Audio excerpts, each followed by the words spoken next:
ఓం మహాగణపతయే నమః. ఓం గురుభ్యో నమః. శ్రీ వాసవి మూలమంత్రము. ఓం హ్రీం శ్రీం క్లీం ఐం గ్లాం వం వాసవి కన్యకే మహ్యం సర్వ సౌభాగ్యం దేహి దేహి స్వాహ. ఓం కుసుమ పుత్రీ చ విద్మహే కన్యకుమారి ధీమహి తన్నో వాసవి ప్రచోదయాత్. శ్రీ వాసవి అమృతకలశం. శ్రీవాసవి కన్య పురాణగాథ 27వ అధ్యాయము. 1. కుసుమశ్రేష్ఠి మరియు వైశ్యుల సమావేశము.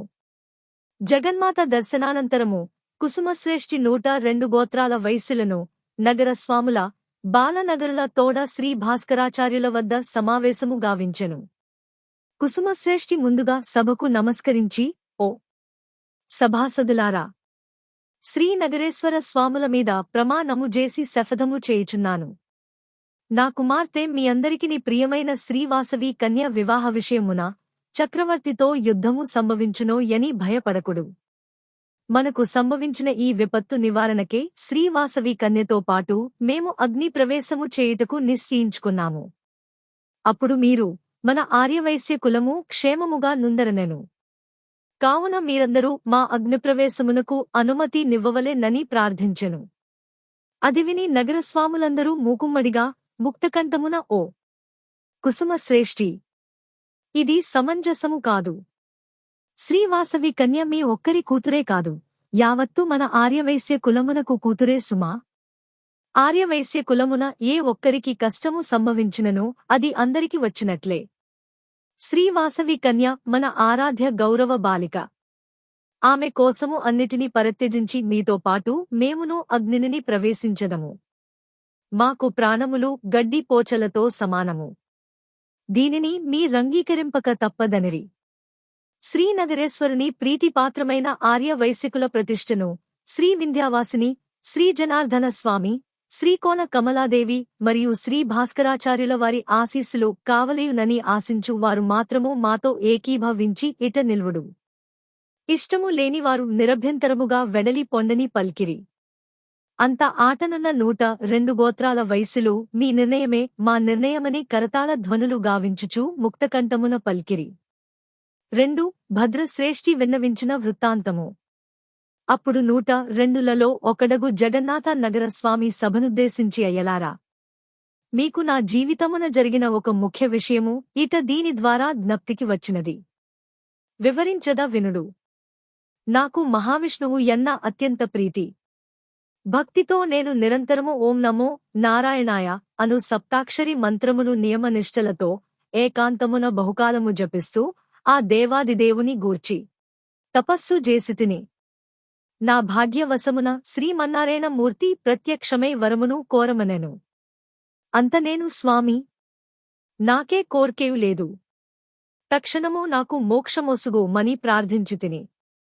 అంత దయాస్వరూపుడు ప్రసన్న భావముతో, వత్సా, నీ కోరిక తప్పక నెరవేరును. కాలాంతరమున నీ బంధువులు కలసి అగ్ని ప్రవేశము గావింతురు. అప్పుడు నీవు భార్య సముతుడవై వారిని అనుసరింపుము. ఇప్పుడు ఈ సంఘటనను గమనించిన అయ్యది నిజమగుచున్నట్లు తోచుచున్నదనెను. ఆ మాటలకు వారందరూ, అయ్యా, మీరు చెప్పిన పల్కులు మాకు అత్యంతాశ్చర్య నందకరమును కలిగించినవి. జరుగుతున్నది జరుగబోవునది దైవ నిర్ణయమనిరి. అప్పుడు శ్రీ భాస్కరాచార్యులు, నాయనలారా, మీరు నిక్కము వచించితిరి. ఓ కుసుమశ్రేష్ఠి, నీవు వెంటనే శ్రీవాసవి కన్యను సభకు పిలపింపుమనిరి. అంత సరేనని కుసుమశ్రేష్ఠి వెళ్లి శ్రీవాసవి కన్యను తోడ్కుని వచ్చెను. 3. శ్రీవాసవి కన్య సభావ్రవచనము. శ్రీవాసవి కన్య దివ్యకాంతుల ప్రకాశించుచు చిరులాస్యముతో సభామధ్యమున కరుదించెను. ఆమెను జూచి అందరూ మంత్రముగ్ధులైరి. కొందరు భావోద్వేగమున కన్నీరు గార్చిరి. శ్రీ భాస్కరాచార్యులు జరిగిన దంతయు వివరించెను. అప్పుడు శ్రీవాసవి కన్య గురుదేవులకు, తండ్రికి మరియు సభాసదులకు నమస్కరించుచు ధీర గంభీర స్వరమున, ఓ అయ్యలారా, మీకు నాపైగల అనురాగ పూరిత వాత్సల్యాభి మానములకు నమోవాకములు. నా తండ్రి ద్వారా నా మనో నిశ్చయమును ఎరగించినాను. 102 ఆర్యవశ్య గోత్రాలకు మోక్షము పొందు సమయము ఆసన్నమైనది. మీరు నాకు అత్యంత ప్రీతిపాత్రులు. సత్యాత్ములు మీలోగల భయభ్రాంతులను జంకు గొంకులను పారద్రోలుడు. పవిత్రమైన అగ్నిలో నాతోపాటు ప్రవేశింపుడు. తృణప్రాయములో దేహములను విడువుడు. సూర్య చంద్రునున్నంత కాలము మన ఆర్యవైశ్య కులమునకు శాశ్వత కీర్తి లభించగలదు. సచ్చిదానంద స్వరూపమగు బ్రహ్మజ్ఞానమును మీరందరూ అనుభవింపగలరు. షోడశ మహారాజులు, షట్చక్రవర్తులు, దశరథాది భూపతులు మహావీరులై సామ్రాజ్యములను పరిపాలించినవారు కాలమును జయింపగలిగిరా? లేదు కదా. కావున కాలస్వరూపుడో పరమాత్మ సర్వజ్ఞుడు. జరుగుతున్నదంతయు అతని సంకల్పమే. దుఃఖింపకుడు. జనన మరణాదులు దేహమునకేగాని ఆత్మకు లేవు. అట్టి ఆత్మకు శాశ్వతానందము సిద్ధించనున్నది. ఇక మీరు శ్రీ భాస్కరాచార్యుల వారి ఆదేశానుసారము కార్యోన్ముఖులు కండని పల్కి శ్రీవాసవి కన్య వెడలిపోయెను. 402 గోత్రాల వైశ్య దంపతుల వీర కంకణ ధారణ. శ్రీ భాస్కరాచార్యులు ముఖ్య నగరస్వాములతో చర్చించి అగ్ని ప్రవేశమునకు సమ్మతించు వారందరూ వీర కంకణ ధారణ చేయవలయునని నిర్ణయించుచూ ఇట్లు పల్కెను. నాయనలారా, ఇందలకు త్రికరణ శుద్ధితో అంగీకరించు ఆర్యవైశ్య దంపతులు మాత్రమే వీర కంకణములను మనస్ఫూర్తిగా ధరించవలెను. ఇందు ఎవరి ప్రమేయముగాని బలవంతముగాని మొహమోటములుగాని లేవు. మీ ఇష్టాయిష్టములననుసరించి ఆచరించవచ్చు ననెను. అంత ఆర్యవైశ్యులెల్లరూ ఒక్కసారిగా మహాత్మా, మీ వాక్కు మా వైశ్యకులమునకు వేద వాక్కు, మా యందరికీ ఇది ముమ్మాటికి పంచభూతముల సాక్షిగా సమ్మతమే ననిరి. అప్పుడు ఆచార్యులవారు చాలా సంతోషము. అగ్ని ప్రవేశమునకు ఒక్కొక్క గోత్రమునకు ఒక జంట దంపతులు మాత్రమే వీర కంకణములు ధరింపవలెను.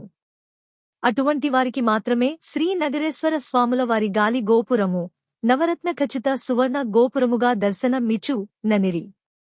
వారి వాక్కుల ప్రకారము 102 గోత్రాల వైశ్యుల దంపతులకు దగద్దగయామానముగా అగుపించెను. అది జూచి అందరూ ఆశ్చర్యానందములతో హర హర మహాదేవ శంభో శంకర పార్వతీపతయే నమః అనుచూ సాష్టాంగ దండ ప్రమాణములు గావించిరి. వెంటనే శ్రీ భాస్కరాచార్యులు కుసుమ శ్రేష్ఠికి వీర కంకణములకై పసుపు బొమ్మలను, కుంకుమ తాంబూలములను మరియు పట్టుదారములను బంగారు పళ్లెర మందెడుకుని బ్రాహ్మణుల వేద గోష్ఠులతో భేరీ డక్క మృదంగ మంగళ తూర్యారవముల తోడ శ్రీ నగరేశ్వర స్వామి ఆలయమునకు తీసుకుని రావలసినదిగా ఆజ్ఞాపించెను.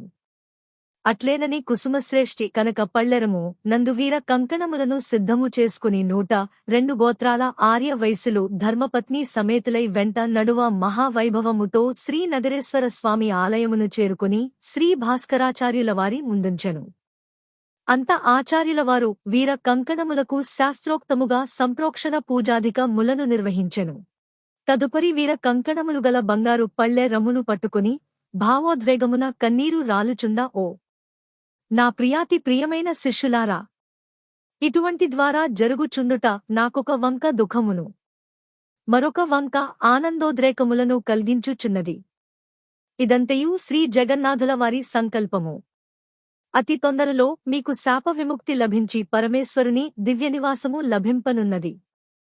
ఇది సత్యము. ధర్మమేవ జయతి. ఇప్పుడు అగ్నికుండ ప్రవేశమునకు మొట్టమొదట ఏ దంపతులకు వీరకంకణ ధారణ చేయవలయునో వారు ముందుకు రండని ఆహ్వానించెను. ఓం తత్సత్. 27వ అధ్యాయము సంపూర్ణము. జై వాసవి.